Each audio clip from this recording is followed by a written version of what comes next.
Mon fils qui est dans sa petite classe avec tous des enfants comme lui, on va les laisser un peu comme du bétail dans un enclos, tout en même place, avec des gardiens autour pour être sûr qu'ils ne dérangent pas.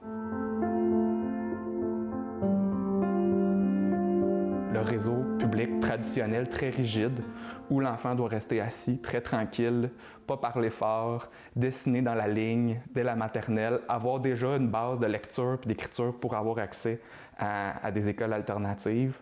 Ben nous, on trouve ça inacceptable. On avait déjà envoyé tous les rapports qu'il fallait, on leur a levé des drapeaux sur certains de ces défis. Ben, ils nous ont offert aucune mesure adaptative, puis ils ont dit, après une semaine d'école, votre enfant, on va le changer d'école. Notre fils, il est très doux, il est très attachant, il est très colleux à la maison, avec ses amis, avec notre famille. Il n'est pas violent. Mais il réagit justement au manquement de l'école.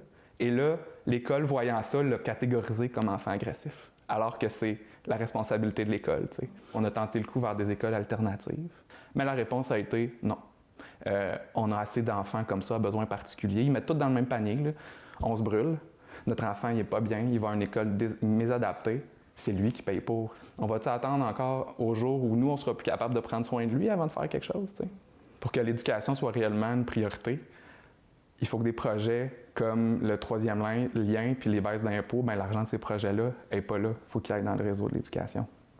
Si Pierre et son conjoint ne réussissent pas à trouver une place dans une école alternative, leur fils pourrait devoir changer au moins 2 fois d'école primaire au cours des prochaines années.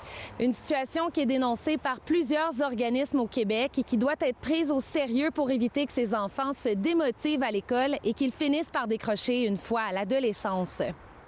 C'est vraiment un témoignage qui démontre en ce moment pourquoi on est si inquiet de l'avenir finalement de l'éducation inclusive auprès des enfants à besoins particuliers au Québec. Parce qu'il pose d'entrée de jeu la question à savoir est-ce que nos enfants sont ségrégés? Quand c'est rendu qu'à 5 ans, à moins d'une semaine d'entrée scolaire, on a déjà décidé que cet enfant-là doit suivre une voie de garage, il y a lieu de s'inquiéter. Vraiment se pencher puis dire, cet élève-là, c'est quoi les facteurs qui vont favoriser son apprentissage, puis c'est quoi les facteurs négatifs qui défavorisent son apprentissage. Puis ça, il faut prendre le temps de la faire, cette évaluation-là. Et surtout pas de la main des personnes qui reçoivent l'argent.